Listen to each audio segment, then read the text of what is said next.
Et salut tout le monde, ici Cannabello et aujourd'hui nous sommes pour une nouvelle vidéo. Ça fait très longtemps que j'ai pas fait des vidéos tutoriels et franchement c'est vrai que ça faisait longtemps que j'ai pas fait du tout de vidéo YouTube puisque j'avais arrêté pendant un moment, je vous l'ai dit. Et du coup je fais un petit peu mon retour, mais la grande vidéo n'est pas encore sortie puisque en attendant j'ai des autres trucs à faire. Et bien sûr je veux d'abord m'attarder au tutoriel pour rattraper mon retard. Et aujourd'hui, on va s'attaquer à un appareil The Fortnite en mode créatif. Ça fait très. Il y a énormément, quasiment dans toutes les maps, presque, de tous les créateurs de maps et tout ça, il y a toujours cet appareil-là. On le surnomme le volume de dégâts, ou alors la zone d'élimination, ou si vous êtes plus intime comme moi, la Z2, zone d'élimination. Pour ceux qui ne savent pas, il s'agit d'un appareil où dès que le joueur rentre dedans, il subit des dégâts, que ce soit en élimination directe ou alors en durée. Et c'est ce qu'on va voir en ces paramètres. Mais alors vous allez vous dire, mais pourquoi il y a deux Z2 pas pareils mais qui font le même truc? Eh bien c'est simple, il y a une petite différence. Celle-là, elle est en forme de plaque et on peut seulement les faire par plaque et tout ça.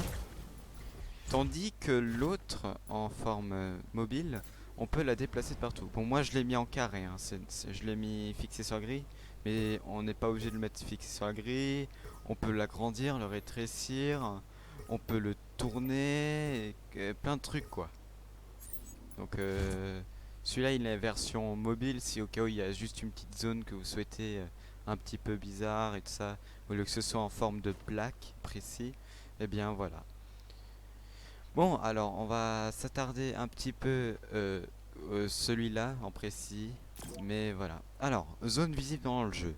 Si vous mettez non, durant le jeu, la petite barre que vous voyez qui descend, ainsi que, ainsi que le carré là, vous ne pourrez pas voir le truc. Enfin, la zone quoi. La base visible dans le jeu. Si vous mettez oui, la base que vous avez en dessous là, donc ce qui garde la plaque et de ça, et ben si vous mettez oui, on verra cette plaque là, même si on voit pas forcément Z2. En tout cas, si vous mettez non, vous verrez juste la plaque en bois en dessous et non la plaque de Z2. Largeur de la zone. Donc là, vous pouvez choisir la largeur, donc ça dépend comment vous le mettez. Donc moi je l'avais posé comme ça, hein, donc la largeur. Voilà, non, enfin merde, pardon, excusez-moi. Non, c'est comme ça, je l'ai posé. La largeur, c'est droite et gauche si vous voulez l'élargir de droite à gauche. La profondeur ou alors la longueur pour ceux qui sont trucs, mais moi je préfère la profondeur, c'est de devant et arrière. Et enfin, pour la hauteur, c'est pour monter en haut. Par contre, contrairement à la largeur et à la profondeur qui, eux, avancent de un demi-carré par chiffre, la hauteur, dès qu'on monte, c'est un carré entier qui monte. Donc, en gros, ça va deux fois plus vite que la profondeur et la largeur. Donc, par exemple, si vous voulez que ce soit équitable, par exemple, vous voulez mettre 10 en profondeur et 10 en largeur, en hauteur, si vous voulez faire un parfait carré, il faudra mettre 5. Voilà, donc là, ça fait à peu près un carré. Mais non, en réalité, ça marche pas trop. Mais si vous mettez 10, ça fait un grand carré quand même. Et par contre, ça monte d'un carré tout de suite au lieu d'un demi-carré en hauteur. Ça faut pas oublier. Voilà. Type de dégâts. Si vous mettez élimination directe, tous les joueurs qui rentrent dedans, clac, c'est fini. Ils sont réduits en poussière. Même s'ils ont 1 million de PV, invincible carrément. Même ça, la Z2 peut les tuer. Si vous mettez dégâts sur d'ailleurs les dégâts et la périodicité ne comptent pas si vous avez mis élimination directe. Par contre, si vous souhaitez mettre comme une tempête en forme sur la durée, eh bien la Z2 vous réduira en cendres petit à petit vos PV, mais au PV que vous prenez choisi. Si je mets 200 et que la périodicité des dégâts est 2 secondes, ça veut dire que toutes les 2 secondes je me prends 200 de dégâts. Bon, et si on met un seul et toutes les 1 seconde, ça veut dire qu'on perd un PV toutes les secondes comme la tempête. Voilà. Équipe sélectionnée. Alors, ça c'est son pour choisir une équipe qui ne forcément pas besoin de se prendre à Z2. Donc si par exemple vous souhaitez mettre une équipe 5, par exemple l'équipe 6, si elle est choisie en ce paramètre comme ça en équipe affectée, ça veut dire que toutes les équipes peuvent subissent des dégâts de la Z2 sauf l'équipe qui est choisie. Ou alors le contraire, seulement l'équipe 6 peuvent se prendre à Z2 et personne d'autre. Voilà, vous pouvez faire un choix comme ça, comme vous pouvez le voir. Et voilà. Classe sélectionnée. Alors pour ceux qui ne savent pas, les classes ce sont à peu près comme des équipes, mais en version un tout petit peu différente dans une même équipe. C'est-à-dire que dans une équipe, il peut y avoir plusieurs classes. Ouais, c'est possible. En gros, c'est comme une équipe dans une équipe. Donc il y a des classes, des équipes et tout ça. C'est comme voilà quoi, vous avez compris. Donc si vous mettez là, c'est la même chose. La classe sélectionnée, si vous mettez 2, c'est-à-dire que seulement la classe 2 ne peut pas se prendre la Z2. Ou alors si c'est seulement celle-là qui... Voilà.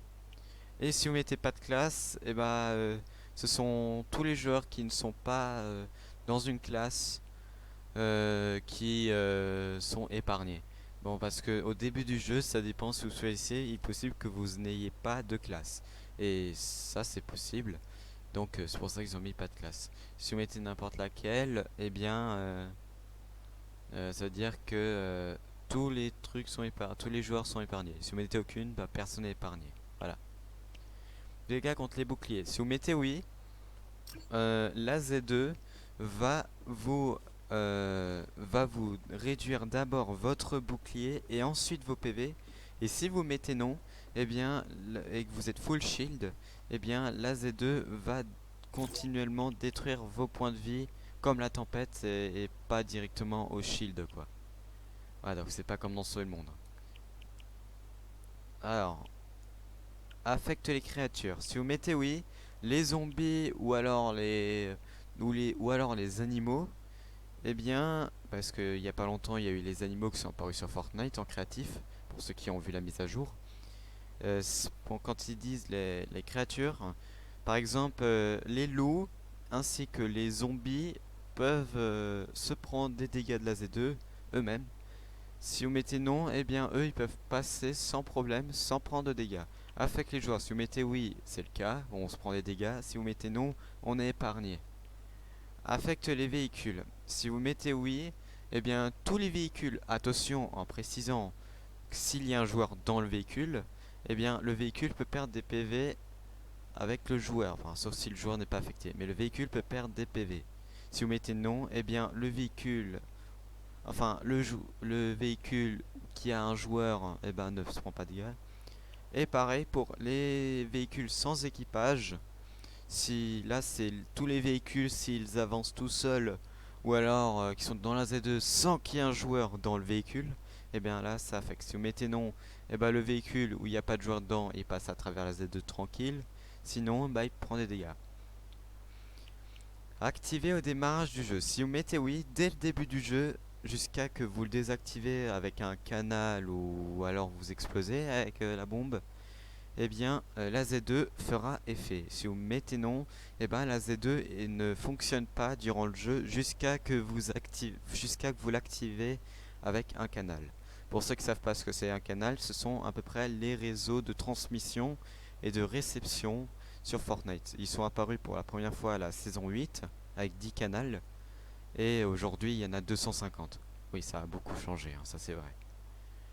Donc les effets visuels, si vous mettez oui, eh bien vous verrez les petits carrés là. Je sais pas si vous voyez bien à l'écran les petits carrés qui descendent petit à petit comme dans Matrix, un peu comme ça, enfin comme dans la matrice. Et ben les petits carrés lumineux là qui apparaissent et disparaissent d'un coup, et ben si vous mettez oui, on les voit et si vous mettez non, il n'y a pas d'effet de mini carré et tout ça. Activer sur reçu. Si votre Z2 est désactivé, vous pouvez l'activer avec une réception de canal. Puis désactiver si vous le souhaitez avec un canal. Si vous mettez à jour l'équipe sélectionnée, eh ben ça veut dire que je sais pas trop. Attends, je vais petite pause déjà. Ouais, donc comme je disais, mettre à jour l'équipe sélectionnée si reçu depuis le canal que vous choisissez. C'est à peu près pour s'il y a une équipe sélectionnée dans les équipes sélectionnées de ça, et ben ils peuvent déterminer une équipe spécialisée. Ça c'est avec un autre truc je pense. Et avec ça vous pouvez la mettre à jour dès que pour l'équipe qui va dans la Z2. Par exemple changer d'équipe pour au lieu que ce soit par exemple équipe 6, ce sera équipe 7. Voilà, qui sera affecté par Z2 et pas les autres. Pour la classe, mettre à jour la classe sélectionnée, c'est pareil. Et enfin, pour les transmissions, quand un joueur rentre dans la zone transmetteur, ça veut dire que si un joueur, même s'il meurt là-dessus et tout ça, mais qu'il rentre au moins dans la zone, ça fait une transmission de canal et ça va activer quelque chose ou faire quelque chose. Ça dépend ce que vous choisissez, ce que vous en faites. Et quand un joueur quitte la zone, ça veut dire que si un joueur rentre dans la zone, ou alors qu'il était déjà dans la zone, mais qu'il quitte la zone, eh ben ça fait une transmission de canal aussi, pareil, voilà. Et quelques petites différences avec le volume de dégâts. Celui-là, la hauteur peut être encore plus bas en 0,05. Donc là, c'est vraiment tout petit comme vous pouvez le voir. Regardez. Et d'ailleurs, c'est le seul appareil comme ça, ou alors comme la barrière et la zone d'altération qu'on verrait dans une autre prochaine vidéo. Et ben, la Z2 mobile, c'est la seule qui peut être en comme ça, en tout petit, tout petit. Regardez. Et voilà. Donc après, il y a aussi une toute petite autre différence. Le paramètre il a un tout petit peu changé. Alors activer pendant la phase, c'est comme activer au démarrage du jeu. Sauf que activer au démarrage du jeu, si vous mettez oui, il est activé durant le jeu et tout ça. Et si vous mettez non, il n'est pas activé. Alors que la Z2 en mobile, on peut la régler comme on veut. C'est-à-dire que si elle est activée sans aucune, ça veut dire qu'elle est jamais active du tout. Si c'est toute, ça veut dire qu'elle est activée avant le jeu et pendant le jeu.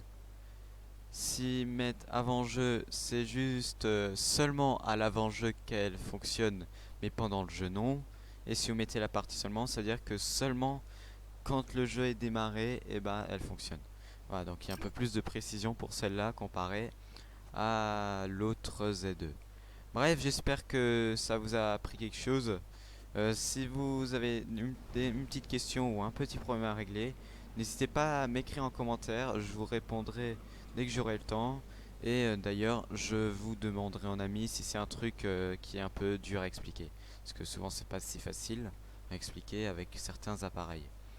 Bref, n'hésitez pas à vous abonner à ma chaîne, activer la cloche, mettre un like. Go les 500 abonnés et puis bah c'était Kimbello, salut ciao.